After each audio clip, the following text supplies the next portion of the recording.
tous, au bon midi à tous, merci d'être venus. Le sujet de cet exposé d'aujourd'hui est « Oser la vulnérabilité ». Et je pense que déjà, d'abord est-ce qu'on m'entend bien jusque dans le fond? Est-ce que je dois être proche du micro ou ça va? Ça va? Vous levez le bras s'il y a un problème au niveau sonore. Oui, mais on verra. Donc en fait le titre est « Oser la vulnérabilité ». Alors j'ai beaucoup réfléchi avant de poser ce titre, parce que je pense que le mot vulnérabilité en soi est déjà un mot assez interpellant, à la limite dérangeant. Si j'ai introduit dans le texte de présentation qui vous a été envoyé la conférence par ces questions, c'est parce que d'une part elles sont relativement simples, je pense qu'elles sont aussi relativement courantes et fréquentes, et qu'elles permettent de bien ouvrir le sujet. Donc poser les questions, c'est révéler que l'on ne sait pas. Qu'est-ce que ça veut dire? Qu'est-ce que ça implique? Demander, c'est avouer que l'on a besoin de quelqu'un. C'est pas toujours bien vu d'avoir besoin de quelqu'un. Exprimer une émotion, c'est avouer qu'on est sensible. Alors là, la sensibilité dans le milieu professionnel, bonjour. On pourrait en parler pendant des heures, des mois et des semaines, et pourtant.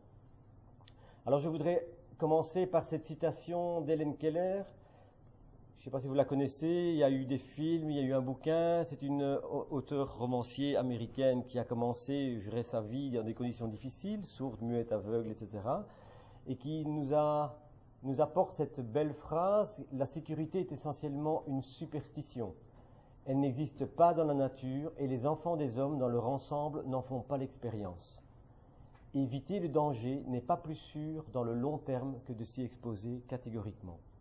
La vie est une aventure audacieuse où elle n'est rien. Je pense qu'avec ça, je pourrais presque terminer la conférence, mais je vous resterez sur votre faim et sur un temps de midi, avouez que ce n'est pas une excellente idée. Alors, venir maintenant sur l'Aikicom, je ne vous embêterai pas trop avec le contenu. L'occasion pour moi de faire cette conférence est à l'occasion de la parution de ce livre qui est le fruit de 3 années de travail qui ont commencé au moment où j'ai fait les premiers exposés ici à la commission à Guimard, comme le disait Thierry. Et publier un livre, c'est un peu comme donner naissance à quelque chose ou à quelqu'un, c'est vraiment une naissance. Et je dois avouer que au moment où j'ai vendu mon premier exemplaire, je peux vous dire qu'il y a eu une certaine expérience de vulnérabilité.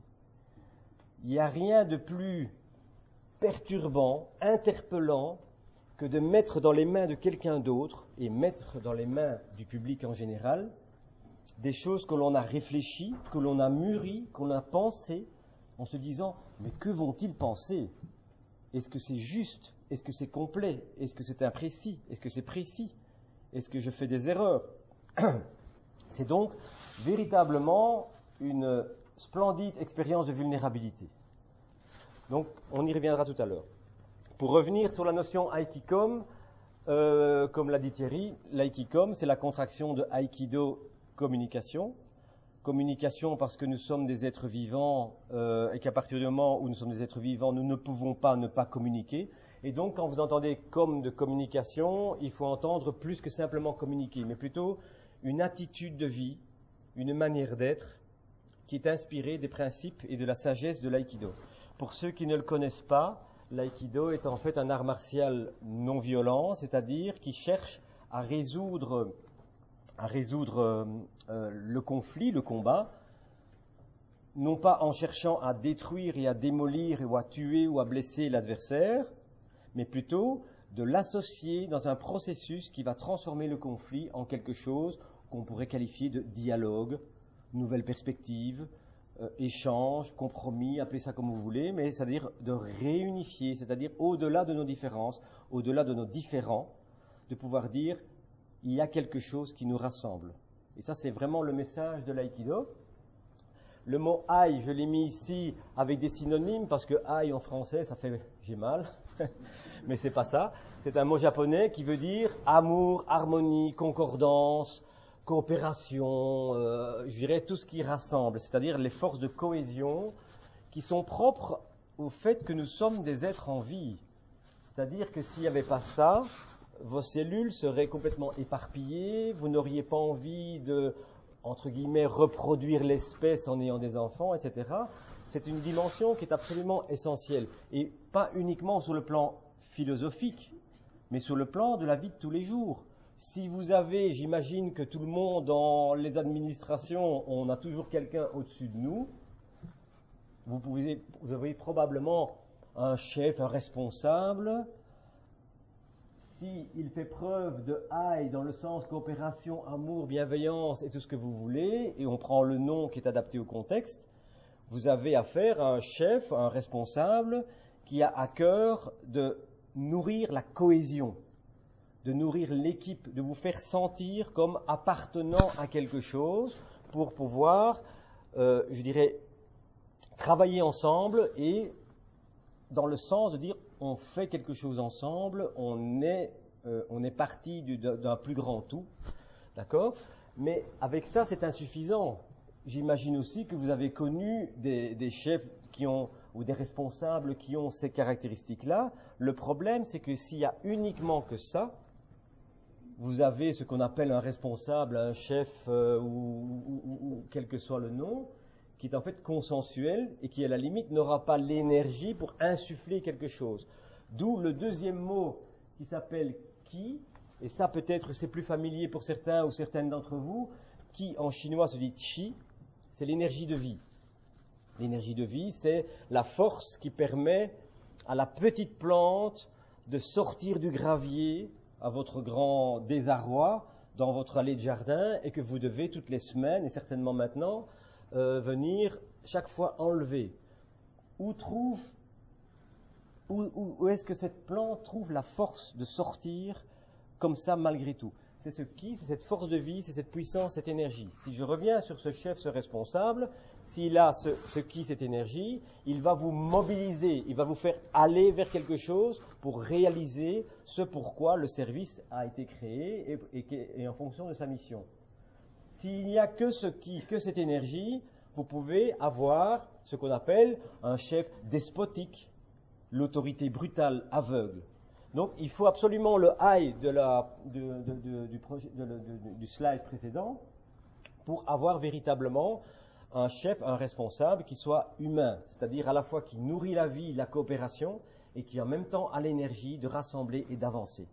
Si vous avez déjà fait partie d'associations genre de volontariat ou peut-être une chorale ou des choses pareilles, on a maintenant de plus en plus dans ces milieux de volontaires et de volontariat un désir de consensus, de ne surtout brusquer personne, de ne choquer personne. Et en fait, on a essentiellement du high, de la concordance. Et puis, après 4, 5, 10 réunions, on voit qu'on n'avance pas. Il faut à un moment donné qu'il y ait un petit peu de puissance et un peu d'énergie.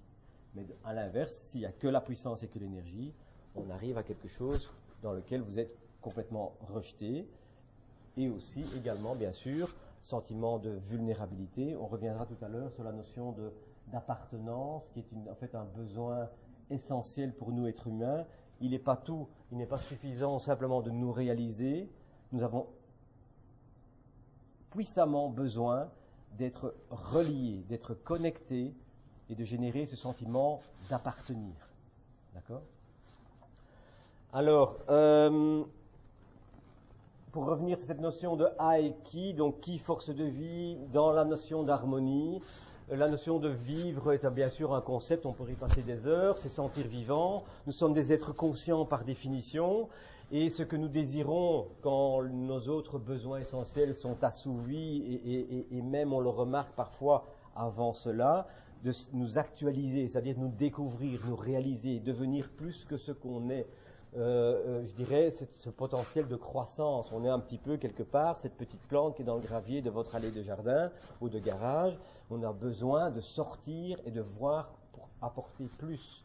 En tant qu'être vivant, nous sommes un assemblage de cellules, d'atomes, de molécules qui créent une structure d'ordre à notre mort. Ces structures vont se dissoudre. La tendance habituelle de la vie de la nature hors vie, c'est d'aller vers plus d'entropie, plus de désordre, plus de décomposition, uniformisation, plus de mélange. La vie, c'est exactement le contraire, c'est la structuration. C'est d'arriver vers une structure d'organisation de plus en plus ordonnée. En tant qu'être conscient, nous avons besoin énormément de donner sens. Simplement vivre, manger, dormir n'est pas suffisant. On a besoin de donner sens. Et besoin essentiel, je l'ai déjà dit, d'appartenir et besoin de connexion, c'est-à-dire d'être vu. Il y a des civilisations où je te reconnais, où bonjour veut dire je te vois. Nous avons un besoin essentiel d'être vu. Et d'être vu à être vulnérable, il n'y a qu'un petit jeu de mots un peu douteux que je me permets ou que je ne résiste jamais de faire. Donc, c'est fait. Je pense que c'est le seul dont vous pouvez vous rassurer. Alors, la solution qui est, en tant qu'être vivant, par rapport à la vie qu'on mène, où il y a toujours des menaces, des potentiels de difficultés, d'opposition, etc., c'est d'adopter cette tenue brillante. J'imagine la rue de la Loi remplie de gens qui déambulent comme ça. Ce serait quand même pas mal, parce que, en plus, comme je sais que la plupart des gens qui travaillent aux commissions sont des gens brillants, et vous voyez qu'avec l'armure, on est vraiment dans le cas. Bon, maintenant, ça va commencer à devenir chaud. Je vous dis tout de suite. Et je pense aussi que c'est un peu passé de mode. Il y a d'autres armures un peu plus actuelles. Mais une armure, une manière de vous protéger qui soit un peu plus, je dirais, vendable, plus actuelle, ce serait plutôt celle-ci.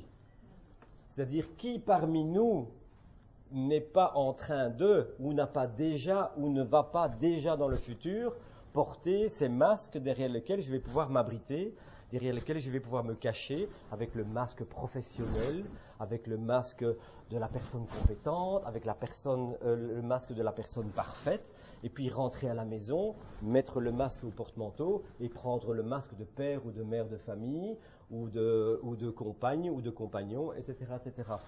Autant de stratégies que nous développons bon gré mal gré, et je pense que nul n'y échappe, mais qui génèrent cette insatisfaction, ce besoin, je dirais, diffus et plus ou moins clair de dire « Et qu'est-ce qui se passerait si je l'enlevais ?» Alors directement, ça fait un petit peu froid parce qu'on se dit « Oui, bon, d'accord, je l'enlève, mais pas devant tout le monde, pas tout le temps, et uniquement quand je suis bien. » D'accord ?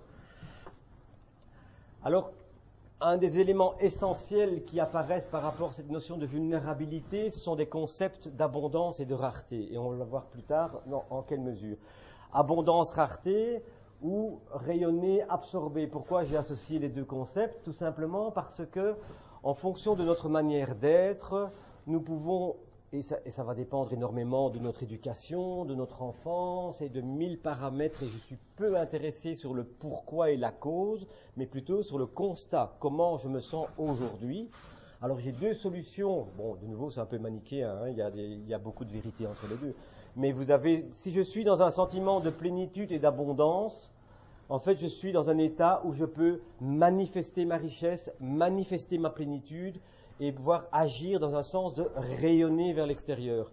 A contrario, si je suis dans la notion de rareté, ça veut dire j'ai en moi une sensation de vide, de creux, que je ne pourrai jamais assumer, parce que ce n'est pas du tout un creux physique que je peux remplir avec du sable ou des choses pareilles.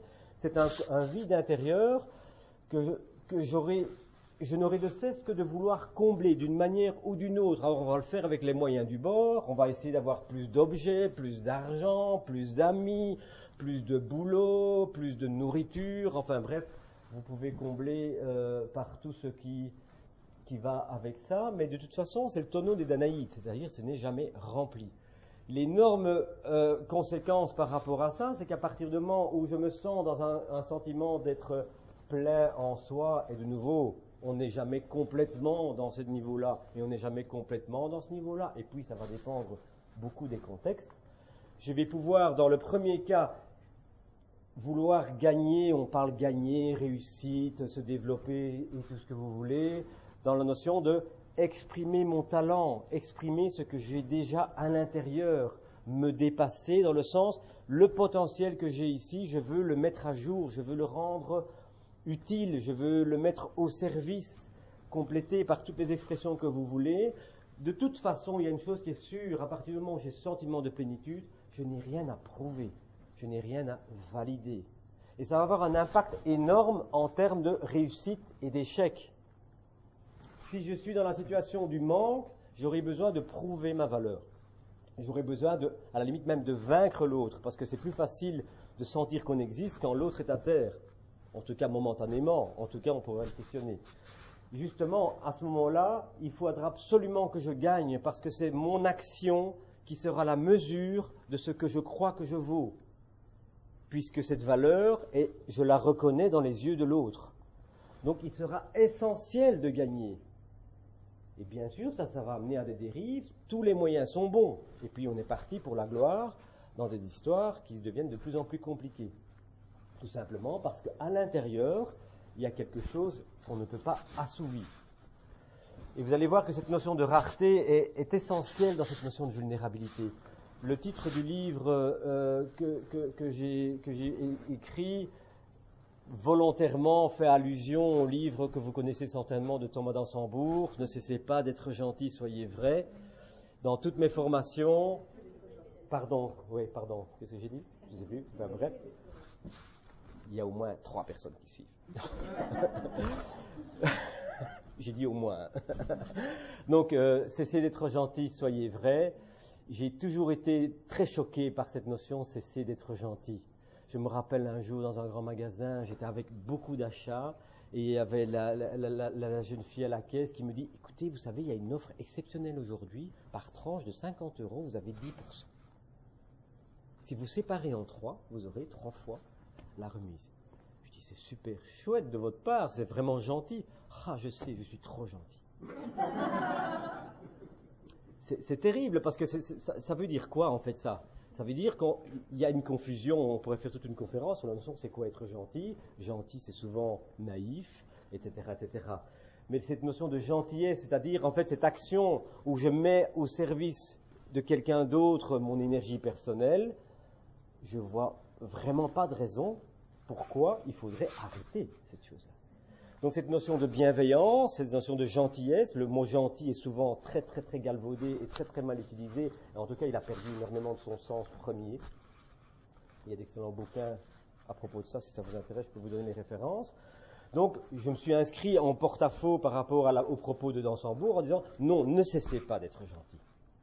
Parce que gentil n'est pas le mot. C'est pas ça que Thomas Dansembourg veut qu'on arrête, bien sûr, on a tous compris. C'est soyez forts.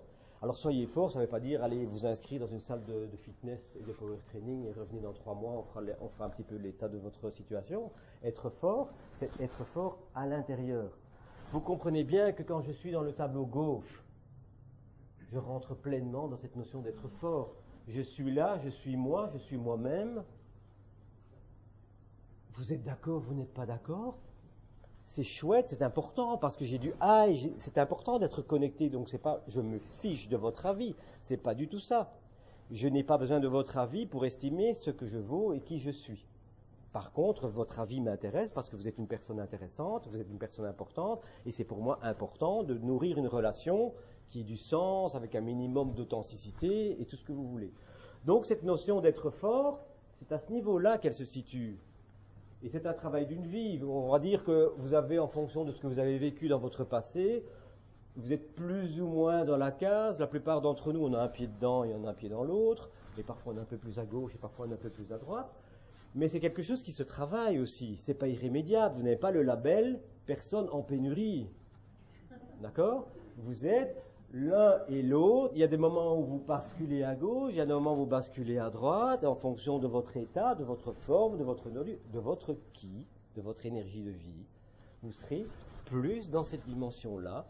Et à ce moment-là, et je suis sûr que vous l'avez déjà tous et toutes vécu, on vous fait un reproche, on dit tiens, ce que tu as fait, c'est pas génial. Vous dites ok, explique-moi en quoi. C'est pas un problème, je veux bien l'accepter. Mais en aucun cas, je me sens touché en disant, mais voilà, il a dit que j'étais nul. Et c'est ça dans la pénurie. À partir du moment où vous êtes dans cette colonne-là, toute critique sera perçue comme, on a ouvert la boîte avec le vide à l'intérieur. Et ça va jouer un énorme impact sur votre choix, volontaire ou non volontaire, d'être ou ne pas être dans la vulnérabilité, sachant que de toute façon, vous ne l'éviterez pas. Je dis toujours, autant être conscient et faire opposer le choix. C'est de nouveau la même chose. Il y a un élément essentiel également, c'est qu'en fait, j'ai la conscience que je ne suis pas parfait. Vous n'êtes pas parfait, nous ne sommes pas parfaits. Nous sommes essentiellement des êtres imparfaits, en chemin. Et la seule chose qui permet pour moi quand même de rester dans cette sensation d'être fort, si j'attends pour être fort de dire ça y est, maintenant ça y est, je suis parfait, ça y est, maintenant je sais tout, il y a des grandes chances que j'y arriverai pas. Donc il y a cette notion de je suffis, j'ai suffisamment, I'm enough comme disent les Anglais, c'est-à-dire effectivement, je sais que je ne suis pas parfait, je m'inscris aussi volontairement dans une démarche de progression et de changement, de remise en question. Je sais que je peux trébucher, mais je vais me relever, etc., etc. J'accepte cet état de fait. En acceptant cet état de fait, j'ai beaucoup moins le besoin de remplir un trou, de combler des déficiences, des lacunes, etc., etc. Ça n'enlève pas le moteur qui pousse à s'améliorer. Pas du tout. Mais simplement, ça me donne la suffisance qui me permet d'être là où je suis, là comme je suis, avec éventuellement un désir plus ou moins grand d'améliorer, parce que ça c'est la culture de l'excellence, mais c'est ça, c'est de dire ok, je vise l'excellence, mais pas la perfection. Et ça on y reviendra tout à l'heure. Avoir le courage d'être imparfait, c'est un élément absolument essentiel qui généralement entraîne une compassion pour moi, parce que je dis bon, je sais que je ne suis pas parfait, bon, on va commencer à gérer, et en même temps, je sais que l'autre ne l'est pas non plus, donc je peux avoir de la compréhension par rapport aux autres. Et vous imaginez tout de suite l'impact que ça peut avoir, par exemple dans le milieu du travail, pour savoir, tiens, je sais que l'autre n'est pas parfait, ça veut dire que quand il y a une erreur, on peut s'occuper de la problématique, essayer de résoudre la question, de résoudre le problème, mais je n'ai pas besoin pour cela de dire, il est nul, il est incompétent, elle n'est pas capable, elle n'est pas à sa place, parce que je sais très bien que de toute façon, c'est inévitable. À partir du moment où on est dans un environnement d'être humain, et même les ordinateurs ont des bugs. D'accord ? Donc on n'est même pas à l'abri de cela. J'aime bien aussi la phrase « oublier qui je voudrais être pour être qui je suis ». Il ne faut pas confondre l'aspiration, et c'est ça qui est très important en Aikido, puisqu'on travaille sur les notions et les valeurs de l'Aikido. En Aikido, on doit d'abord avoir une position qui est stable, qui est ancrée dans le sol et on est vertical. Il ne faut pas que la moindre personne qui me fait une petite pichenette comme ceci me fasse basculer. De la même façon, si j'ai un objectif, et que cet objectif c'est obtenir ce poste, si je suis comme ça, aspirer, la moindre personne qui va me pousser, je vais tomber. Je peux être bien installé, orienté vers ce vers quoi je veux aller, mais être stable. Je n'ai pas besoin d'être comme ça pour aller vers. Il suffit d'être stable, et quand ça sera le bon moment, de poser l'acte utile au bon moment, ça s'appelle un pas. Ça c'est un scoop, ça. Ça s'appelle un pas. D'accord ? C'est cette notion de véritablement, de dire, je n'ai pas besoin de quitter ma verticalité, et dans l'aïkido, mais en aïkido en général, la verticalité identifie qui je suis. C'est moi dans ma nature telle que je suis, telle que je m'accepte, avec ce que je pense, avec ce que je ressens, et qui je suis vraiment ancré dans mes bases, c'est-à-dire ancré dans la terre, avec les contraintes que ça propose, et connecté à des choses qui sont au-dessus de moi, qui sont mes valeurs. Qu'est-ce qui est important pour moi ? Quand je suis vertical, je vais encore nulle part. Je vais devoir me donner des objectifs. Je dis, j'ai envie, j'ai besoin, il est important pour moi d'aller par là. Automatiquement, j'ai renoncé à aller vers le tableau. Choisir, c'est toujours renoncer, mais je n'ai pas besoin, parce que je choisis tout d'un coup un objectif, j'étais bien droit, tranquille, un objectif, non, je vais simplement utiliser ma faculté de mouvement, nous sommes des êtres mobiles et essentiellement en mouvement, m'orienter pour aller dans la direction. En Aikido, c'est une technique de combat, art martial, veut dire attaquant, veut dire attaque, veut dire blessure, veut dire vulnérabilité. Il est clair que dans les arts martiaux, la vulnérabilité est un point essentiel.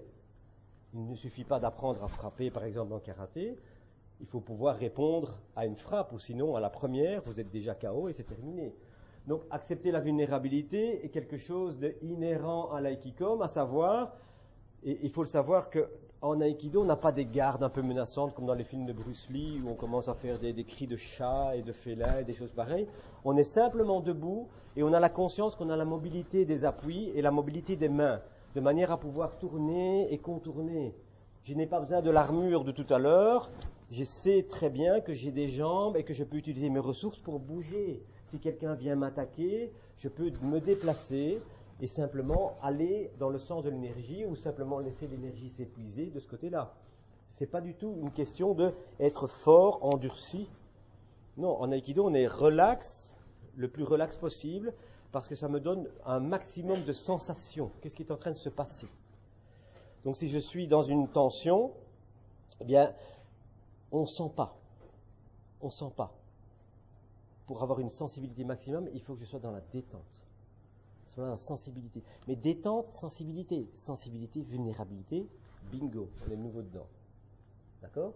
Et ça, c'était hyper important, parce qu'effectivement, la vulnérabilité, vous avez bien vu que le gars dans son armure, enfin, je suppose que c'est un gars, parce que maintenant, on ne sait plus très bien qui vit dans les armures, mais dans les armures, la sensibilité, elle tend vers zéro. Imaginez la visibilité que la personne a, le bruit, la souplesse de mouvement, d'accord? Parce que dans les films, c'est du pseudo-métal, c'est du caoutchouc et des choses pareilles, parce que c'est pas portable ce genre de truc. Donc cette notion de vulnérabilité est une condition sine qua non si je veux accepter d'être en vie, en sensation de ce qui se passe autour de moi. Et je n'ai pas encore parlé de ce qui se passe à l'intérieur de moi. Donc quand je parle de critique et de reconnaissance, etc., et d'accepter d'être parfait ou d'être imparfait, un des principales critiques est souvent à l'intérieur. Et ça, l'armure, c'est le cheval de Troie, d'accord? Je suis bien protégé. Puis à l'intérieur, oui, mais t'es nul. D'accord? Ça fait pas... Donc, en fait, compte, la conclusion, la démonstration, c'est que la vulnérabilité, certes, n'est pas confortable. En tout cas, il est clair qu'elle n'est pas atroce. Mais elle est nécessaire, voire indispensable, pour une vie qu'on essaye de voir la plus épanouie possible. Une définition possible de la vulnérabilité, c'est justement cette notion d'incertitude, de prise de risque et d'ouverture émotionnelle. Être vulnérable, c'est d'accepter de ne pas maîtriser tout, de ne pas contrôler tout. C'est accepter d'être là. Dans le combat, ce n'est pas difficile. Si je m'attends à une frappe qui vient comme ceci, je m'y attends et je reçois un coup de pied. C'est une très mauvaise idée. D'accord ? Ce qui est important, c'est de voir que l'incertitude doit générer un état de vigilance qui n'est pas un état crispant, qui n'est pas un écran obnubilé, focalisé. L'incertitude nécessite pour moi d'être ouvert et de percevoir qu'est-ce qui est en train de se passer. Je suppose que vous avez tous déjà connu des réunions où les arguments sont échangés et à un moment donné, si vous êtes présent, vous sentez que la situation est en train de basculer, que l'argumentation est en train de basculer sur autre chose. Ce qui a été proposé tout d'un coup semble caduc. Alors vous pouvez jouer les œillères en disant « je suis de toute façon à mon transparent numéro 35, je dois terminer au 45 et je fonce ». Et à ce moment-là, vous remarquez qu'il n'y a plus personne dans la salle parce que tout le monde est en train de parler d'autre chose, on se fait des petits clins d'œil, des haussements d'épaules et on n'a rien vu. L'incertitude est toujours présente, nous sommes en présence de personnes avec des argumentations, nous ne connaissons pas les pensées de tout le monde. Je dois accepter cette incertitude et simplement mettre à l'ouverture pour voir mais qu'est-ce qui se passe autour de moi. Prise de risque, inévitablement. Est-ce qu'il y a une vie sans prise de risque? Il faudrait qu'on me l'explique, mais je ne crois pas. Et une notion d'ouverture émotionnelle, elle est essentielle. Alors si vous transposez ça sur les relations, je dirais, affectives, en couple, avec votre mari, votre épouse, votre compagne, votre compagnon, même avec les enfants, on voit que ça, c'est vraiment l'ordre du jour. Hein.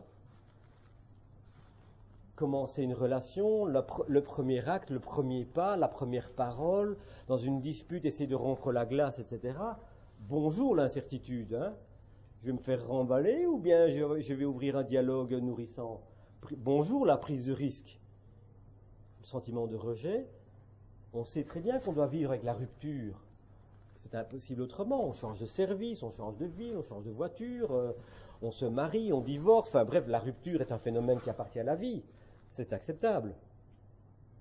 Mais j'ai oublié le mot, le rejet, voilà, c'est ça, le rejet, ça c'est quelque chose d'inacceptable. En tout cas intuitivement, parce que bonjour au niveau de l'estime de soi, de par mon besoin d'appartenir. Alors, encore une phrase qui me paraît importante, loin d'être un bouclier efficace, l'illusion de la vulnérabilité sape la réaction qui fait générer une protection authentique. Et ça, c'est vraiment ça. On voit très bien qu'on grandit en disant « Oui, papa, il est invincible. Papa, c'est Superman. » D'accord ? On crée cette notion-là, avec cette notion qui fait qu'en fin de compte, plus je me sens invulnérable, et plus je serai surpris. Je vais résister à un certain nombre de choses. Et donc, c'est un peu le même argument qu'on utilise pour la publicité. La plupart d'entre nous, nous nous disons insensibles et à l'épreuve des pubs. Et puis quand on regarde dans les comportements, on voit qu'en fin de compte, on n'a rien prouvé à ce niveau-là, que du contraire. Mythe de la vulnérabilité, ça c'est vachement important parce que ce sont toutes les choses qui nous font rejeter la vulnérabilité. Le principal, vulnérabilité égale faiblesse. Vulnérabilité n'est pas faiblesse, mais capacité de sentir. Capacité de vivre dans un monde où il y a du risque et capacité de pouvoir gérer l'incertitude.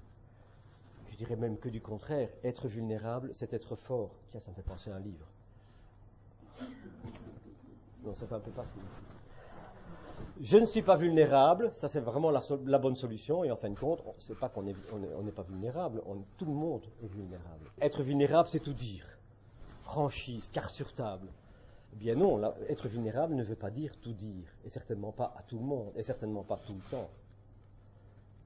Partager ses émotions, comme je l'ai inscrit, partager ses expériences uniquement avec ceux qui ont gagné, entre guillemets, le droit, pas eux, mais parce que j'ai créé une relation avec suffisamment de réciprocité, d'intimité et de confiance qui me permettra de partager ses émotions et ses expériences. Donc, être vulnérable ne nécessite pas le déballage, que du contraire.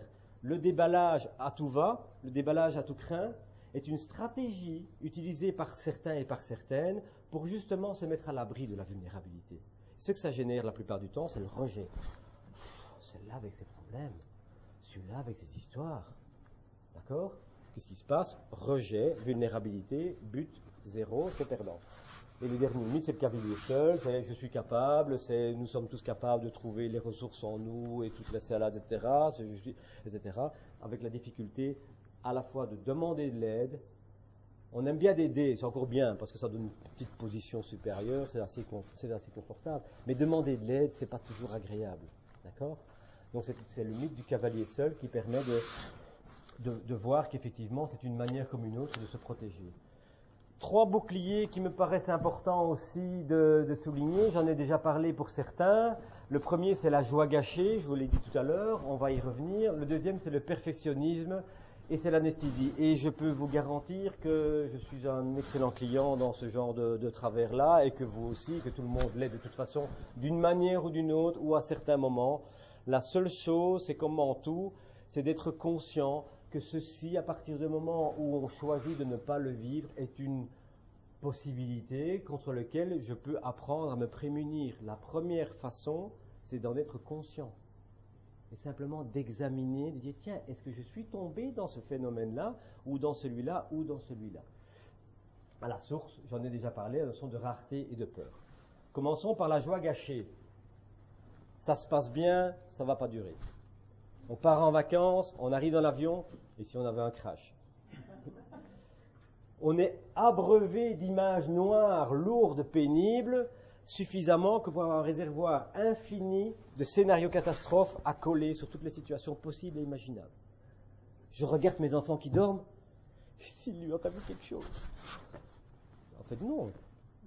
L'enfant dort, tranquille, je pourrais simplement me réjouir de voir cet enfant qui dort tranquille. D'accord ? Imaginez le pire, c'est vraiment génial, c'est essayer d'anticiper. Ça ne va pas durer, il va se passer quelque chose. Et avec ça, on peut se gâcher véritablement la vie. J'imagine que vous connaissez des personnes qui, pendant toute leur vie, n'arrêtent pas d'anticiper ce qui va mal se passer, puis arrive quelque chose d'inéluctable, de puissant, un deuil, un accident, ou tout ce que vous voulez, Et alors dit, ah ça, j'étais pas préparé.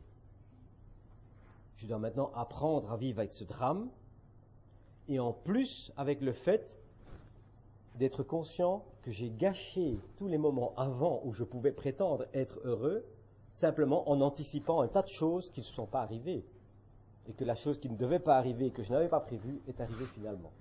Au total, le bilan, pas génial. Il y a un bon travail de recadrage et de changer de sens. L'antidote, et c'est ça qui est bien, c'est qu'il y a toujours un remède à tout, c'est la gratitude.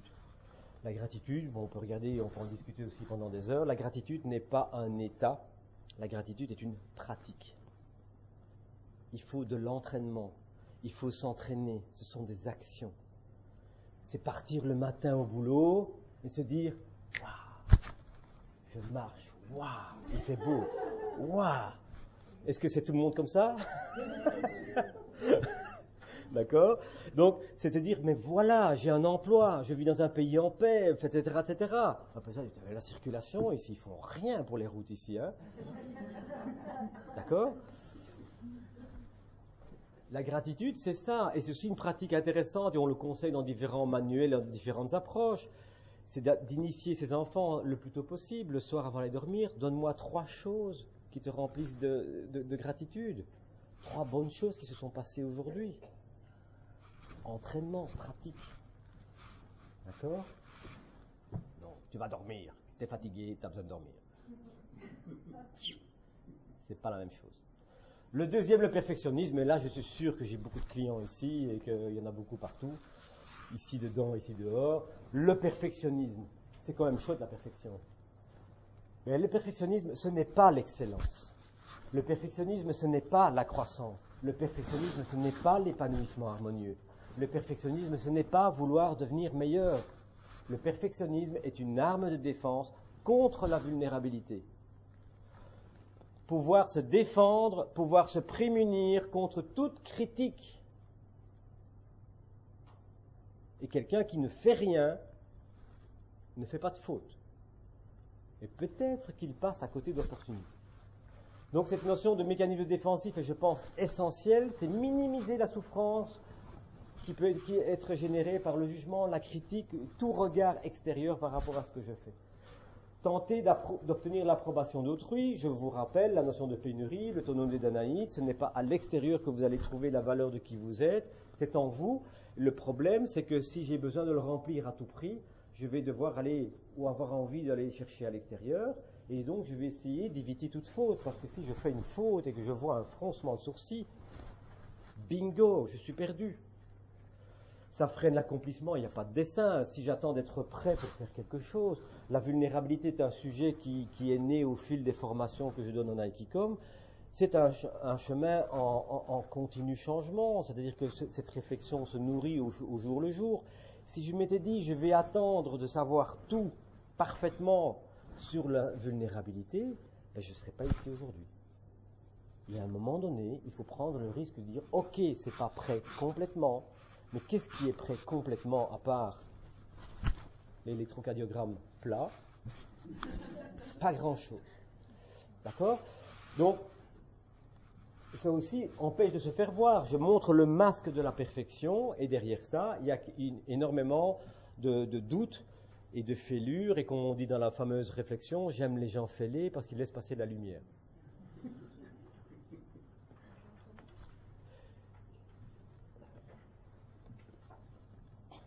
Système addictif, pourquoi? Parce que une fois que vous êtes parti dans la boucle de la perfection, la moindre erreur qui va suivre est insupportable, donc on va avoir encore plus de perfection. Et le soir, on est fatigué. Il y a des choses. Le troisième, c'est l'anesthésie. Je vais aller assez vite parce que c'est assez évident. C'est se noyer dans le travail, se noyer dans l'alcool, se noyer dans la nourriture, se noyer dans l'activité, enfin tout ce que vous voulez, qui est une manière simplement de s'extraire d'une réalité qu'on pressent comme étant éventuellement douloureuse, éventuellement difficile, en tout cas inquiétante, angoissante, créer de l'anxiété parce que je ne maîtrise pas tout. Donc en fait, c'est effectivement une manière de masquer la douleur.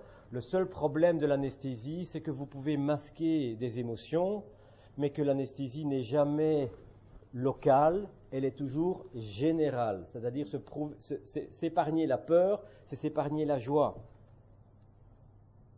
Et à ce moment-là, on arrive de nouveau à avoir une vie, je dirais, morne et peu relevante. Et alors on est là en disant, à quoi rime de vivre en fait? À quoi ça sert? J'ai pas de sens. Mais c'est normal, on ne vit pas, on est anesthésie. J'avais déjà dit pour les ruptures inévitables.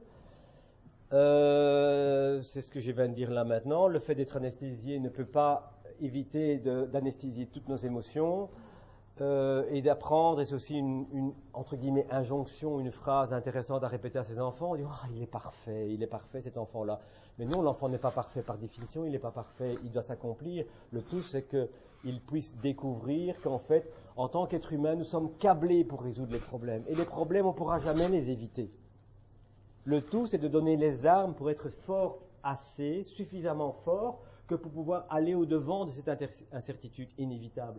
Aller au-devant des dangers de manière à pouvoir trouver les solutions créatives parce que vous êtes empli de cette valeur de vous-même et que vous n'êtes pas en manque. Et c'est toujours la même chose qui revient. Martialité bienveillante, c'est un terme que j'ai beaucoup à cœur. Bienveillante parce que justement il y a le I de l'harmonie. Je ne cherche pas à tuer l'autre et à être le seigneur qui a gagné sur tout le monde, surtout sur un champ de bataille où il n'y a que des morts et des blessés. Mais martialité parce que c'est une énergie de combat que je vais mobiliser pour accomplir des choses que je trouve importantes. Donc cette martialité, c'est l'énergie, c'est le qui. Donc le bienveillant, c'est le I, et le martialité, c'est le qui. C'est cette énergie bienveillante que je mobilise pour essayer de créer quelque chose qui soit beaucoup plus humain et à la fois qui bouge les choses. Et pas simplement, comme disait, je ne sais plus, c'était Husserl, indignez-vous. Tout le monde connaît le bouquin Indignez-vous, et beaucoup oublient le... SL, voilà.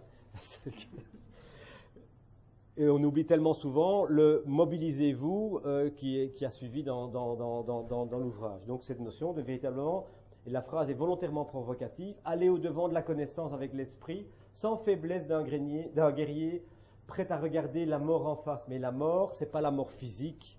On n'en est plus avec des bâtons à essayer de se taper dessus dans les couloirs. Enfin, je ne sais pas, dites-le moi, mais c'est plutôt la mort qui consiste à accepter que mes idées ne sont pas justes, que l'autre a même une opinion. Rendez-vous compte.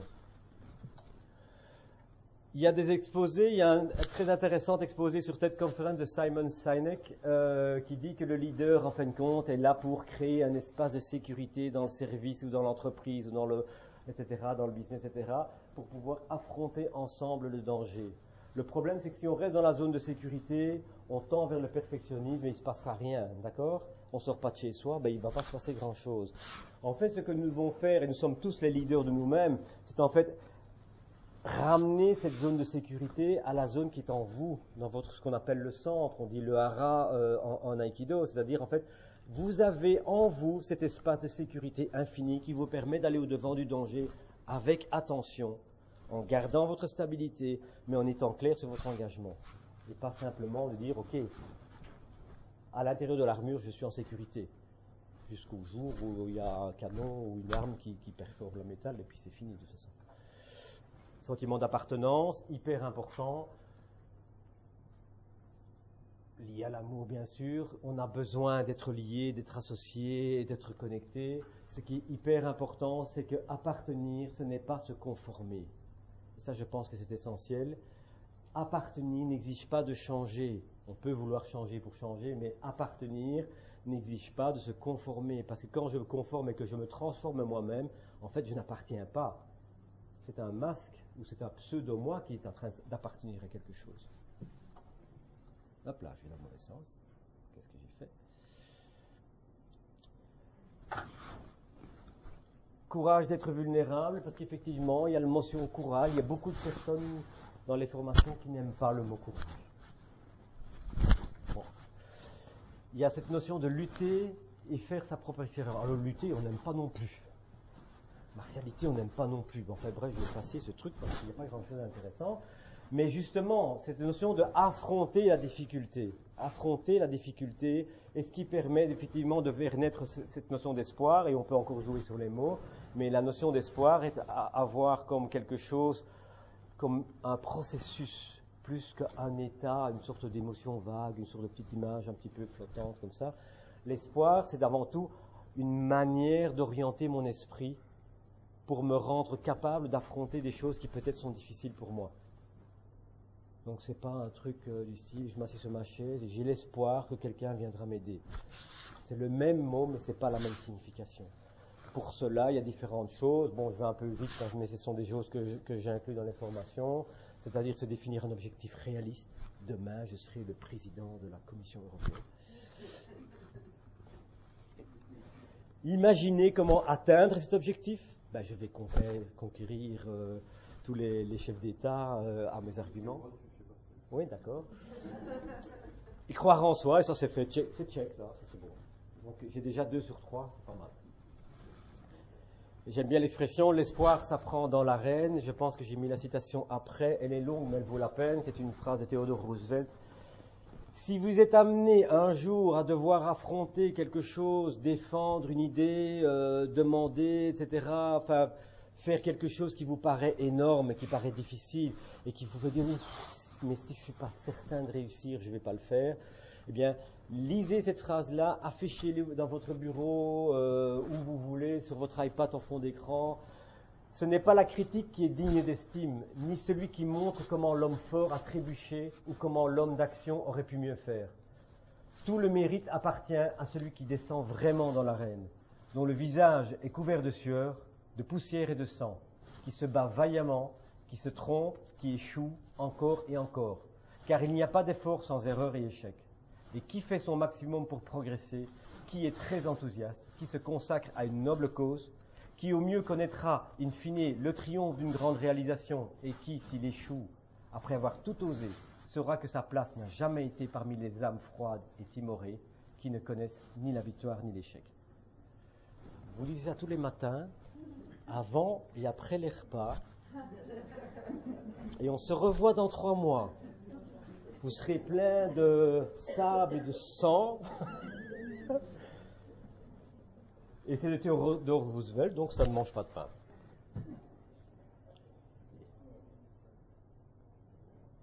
On donnera une copie des transparents je pense, on le fera d'office, hein, c'est ça? Oui, okay. Oui, par mail, pas sans problème. Donc, tous ceux qui avaient noté, hop, trop tard. Pour avoir le sentiment de sa propre valeur, en fait, j'ai parlé du jeu intérieur, nous avons tous nos gremlins. Il dit, t'es pas capable, la fois passée t'avais pas réussi, donc tu réussiras pas cette fois-ci, etc. Ces petites voix en nous qui nous sabotent, en fait, à l'intérieur, et il n'y a pas d'armure contre cela. T'es pas doué, t'es pas capable, les gens capables n'ont pas tant de difficultés, si c'était facile, ça se saurait, enfin n'importe quoi, tout ce que vous voulez. Hyper important de pouvoir, 1, les reconnaître, 2, les accueillir, de ne pas lutter contre, parce qu'effectivement, ce que nous avons besoin principalement, c'est de l'auto-bienveillance. Accepter nos imperfections, reconnaître les gremlins, avec tendresse, et pas simplement en les rejetant. Parce que quand vous les rejetez, ils deviennent encore plus forts. C'est typiquement de l'aïkido, on n'accepte pas, on ne s'oppose pas à la force. En m'opposant à la force, je la renforce. D'accord? Pleine conscience, j'imagine que vous connaissez mindfulness, etc. C'est-à-dire en fait cette manière d'accepter l'émotion, pas de l'amplifier, pas de la diminuer, mais simplement de l'accepter et de prendre clairement conscience que je ne suis pas que cette émotion. Éviter de tomber dedans, dire, avec d'autres mots.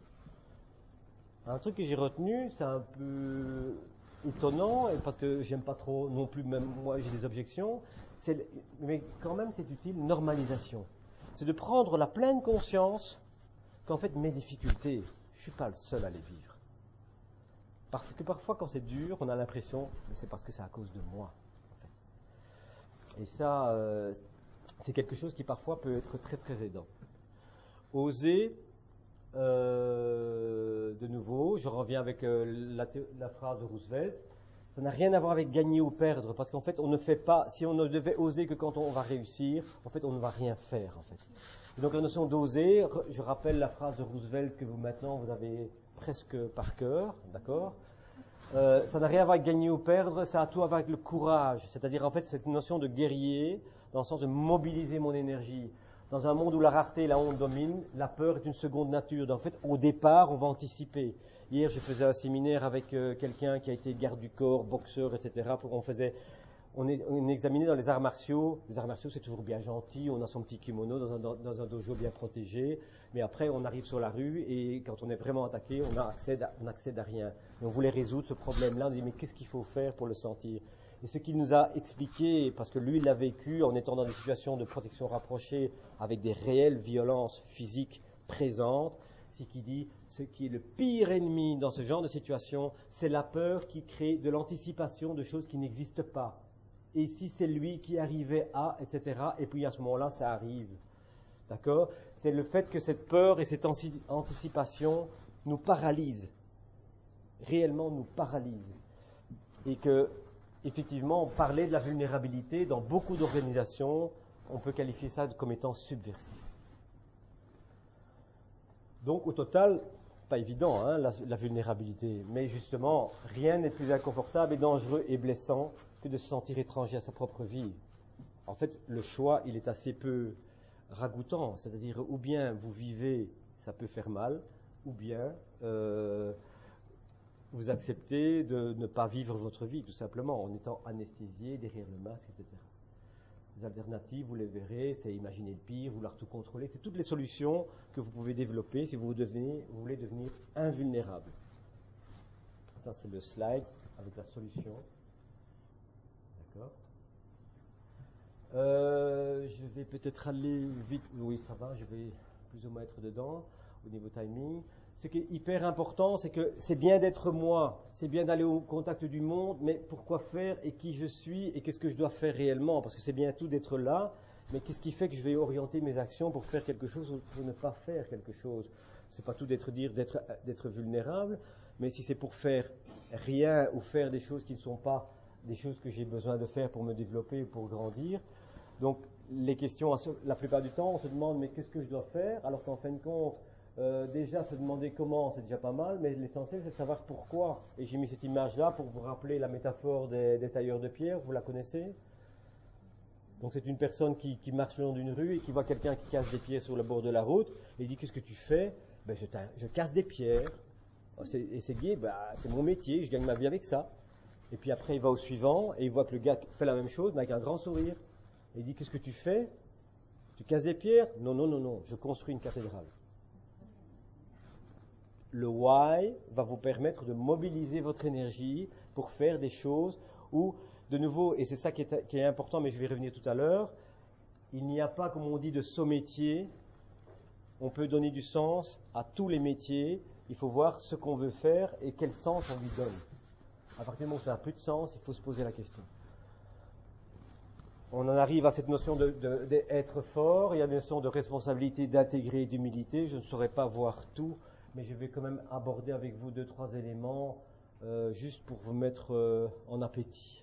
C'est dommage, il est presque 2 heures, mais vous irez chercher une gaufre en sortant. Responsabilité, c'est une notion d'être pleinement responsable. Je ne contrôle pas tout, je ne suis pas responsable de tout, d'accord? Être responsable, c'est pouvoir répondre. Donc c'est répondre à et pas répondre de. Souvent la responsabilité est confusée, enfin il y a une confusion avec être coupable. La notion répondre à, il manque un R, je suis désolé.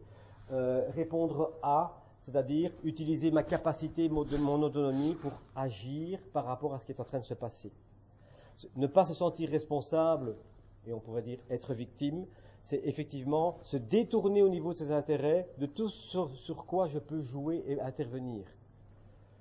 Bon, je suis conscient que c'est un petit peu rapide, mais c'est hyper important pour être fort, de dire je suis acteur de ce que je vis, tout simplement. Je vais les passer, j'ai dit ça en 2 mots, mais ça je pense que c'est un peu trop. Et alors il y a une notion qui est aussi essentielle, c'est la notion d'intégrité.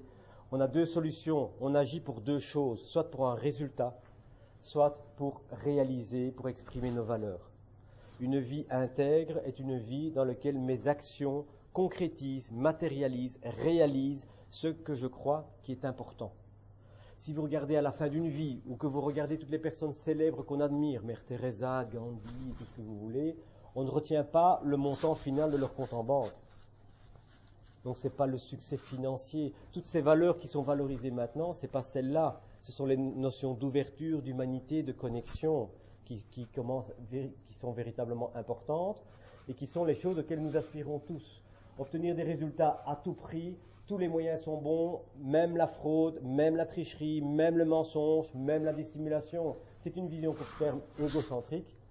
Et à force d'essayer d'optimaliser les sous-systèmes, on sous-optimalise le système. C'est-à-dire que moi, ça fonctionne bien, le service d'après, ça m'est égal, ce n'est pas mon problème. Cette notion d'agir pour obtenir des résultats donne des satisfactions à très court terme pour ceux qui ont besoin d'être validés dans leurs résultats court terme. Ceux qui ont suffisamment de trous et de pénuries à l'intérieur et qui ont absolument besoin de ça pour remplir le tonneau. Exprimer ces valeurs, c'est du moyen terme, c'est beaucoup plus global. C'est quelque chose de plus l'intégrité, notion d'éthique, faire le maximum mais pas n'importe comment. Bel exemple au jeu d'échecs.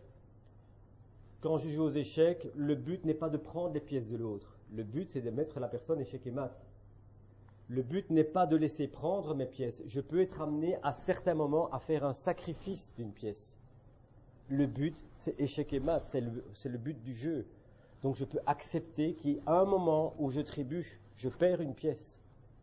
Je sais que ce n'est pas ça mon objectif. Si mon objectif est court terme, il est hors de question que je perde ma tour. Mais avec ça, je vais peut-être perdre la partie. Je pense que j'aurai à peu près terminé.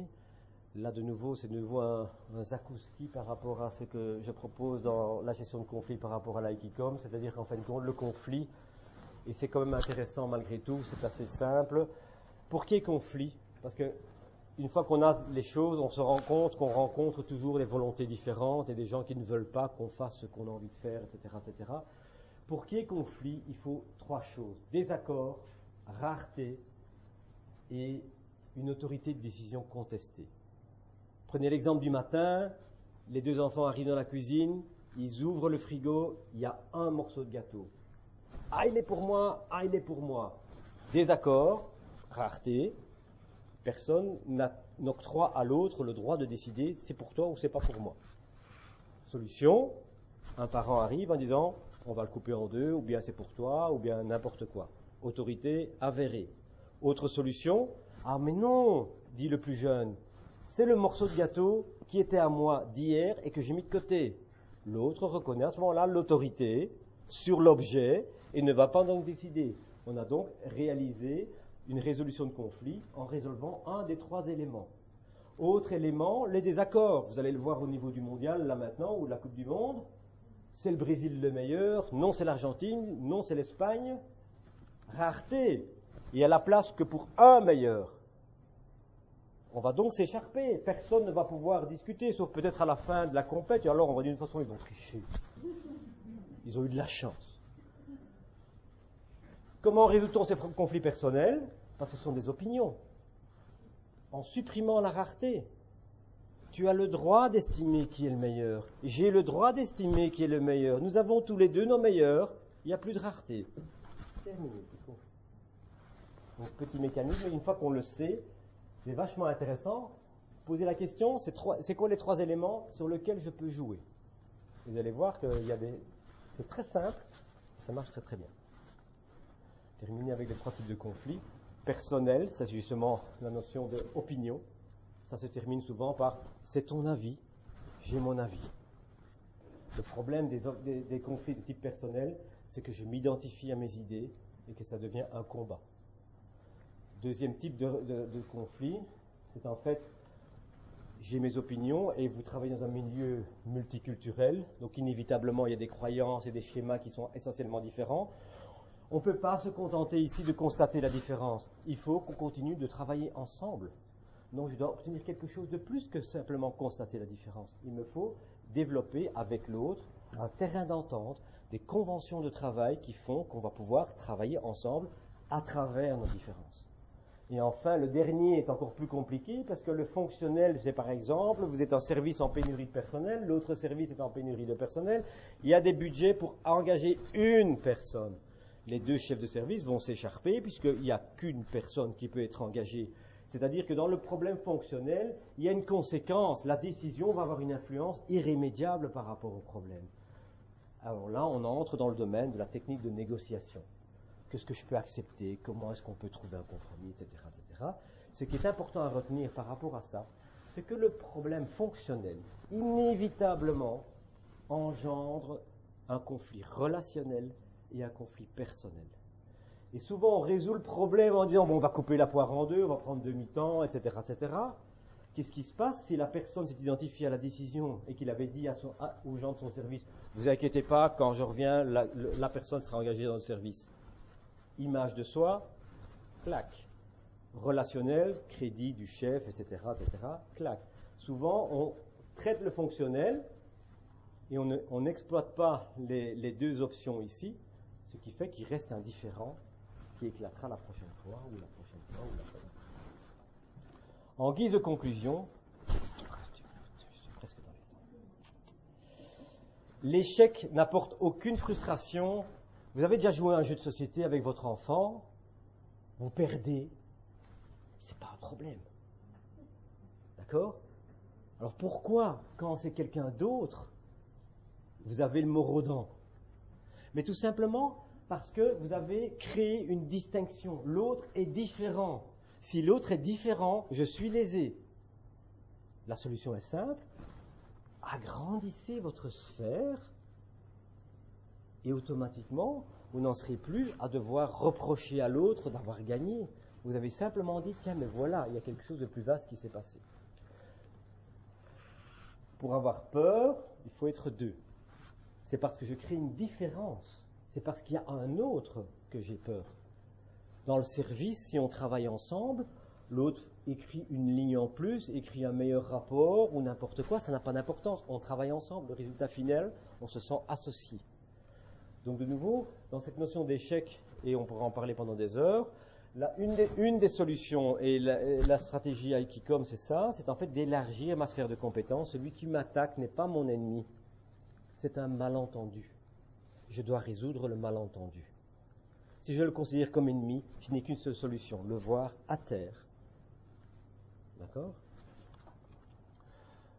Je vais passer ça très vite. Ce sont les phases de la croissance. On commence par moi avec moi, et puis éventuellement moi avec les autres de mon service ou avec ma famille, et puis après c'est nous tous. Et donc nous avons des sphères de conscience dans les développements humains, dans les sociétés, etc., qui s'élargissent de plus en plus. Effectivement, plus je vais élargir cette sphère, comme je vous ai dit tout à l'heure, et moins je vais me sentir agressé, menacé par l'autre. Je dirais que c'est la ligne de conduite qu'il faut pouvoir essayer de faire. Ce n'est pas toujours facile, je le reconnais. Ce que je voulais simplement encore souligner, c'est qu'il y a deux types de compétition. Il y a la compétition en état de manque, c'est-à-dire prouver sa valeur en battant ses adversaires, c'est exactement ce que j'ai dit tout à l'heure par rapport à la pénurie, envie de combler un vide intérieur, rassurer son ego, et il y a la compétition plénitude, j'ai pas besoin de battre l'autre pour gagner, simplement moi je veux me mettre à l'épreuve, la réalité, ce que je vis tous les jours, n'est jamais qu'une occasion de mettre mes compétences, mes valeurs, je dirais, pas dire à l'épreuve du feu, mais les tester par rapport à moi dans l'idée de m'améliorer, justement dans une stratégie d'excellence. Exprimer mes valeurs, exprimer mes richesses. Le schéma qu'on a vu tout au début va effectivement déterminer ceci. Je terminerai en disant que vous passez, moi comme vous, et peut-être certains plus que d'autres, au minimum 50% de votre vie dans le milieu professionnel. Bien souvent, on se dit, je travaille pour avoir les moyens de pouvoir vivre. Et puis après, il y a une maladie, puis n'importe quoi, et puis de toute façon, vous rentrez crevé à la maison. Donc en fait, si 50% de votre vie est oblitérée pour simplement rassembler les moyens de vivre, c'est un sérieux gaspillage quand même. Mais ça pose la question critique et cruelle quelque part, c'est en fait, si on se rend compte de ça et qu'on veut valoriser ça, ça veut dire que si on prend les valeurs qui sont grandir, se développer, des valeurs transpersonnelles, de se connecter, et n'ayons pas peur du mot, des valeurs spirituelles. Il y a donc de l'espace pour une vie spirituelle au travail. Et s'il n'y a pas, ça veut dire que vous avez éliminé 50% de votre vie active, espérant, dans l'autre partie, pouvoir combler le manque. Tout ça pour vous dire qu'il n'y a pas de véritable travail défavorable, négatif, pesant, etc. Ça dépend le sens que vous y donnez, et qu'en fin de compte, toutes les conditions de travail, parce qu'on est comme dans le milieu professionnel, sont en fait des opportunités de relever un défi. En le voyant comme ça, on arrive simplement à dire, tiens, mais voilà, dans la mesure où je suis plein, connaissant mon imperfection, qu'est-ce que j'ai envie de faire qui va permettre de devenir meilleur après, plutôt que d'éviter ou de me dire, je ferai ça ce soir. Voilà, je pense que, voilà, c'est une phrase aussi que je trouve assez provocante, mais j'aime bien. Meurs avant de mourir afin de vivre vraiment. Toutes les personnes qui ont vécu des choses désagréables dans leur vie, je n'ai pas dit simplement trop de sucre dans votre café, hein. Je dis simplement des deuils, des maladies, etc. Qu'est-ce qu'ils vous disent? Seulement maintenant, je prends goût aux petites choses de la vie. Vous demandez à quelqu'un qui a vécu un grand drame, etc., de quoi il se rappelle? Il se rappelle de petites choses, l'odeur du café, le sifflotement de monsieur ou de madame dans la douche, le sourire, le petit bruit, la petite odeur, etc. Et il y avait une citation que j'avais vue sur un t-shirt d'une personne qui était marquée « Moi, je cherche l'extra dans l'ordinaire ». C'est bien, mais le problème, c'est qu'on risque de courir après l'extraordinaire en permanence. Je préfère, moi, et je terminerai avec ça, voir l'or dans l'ordinaire.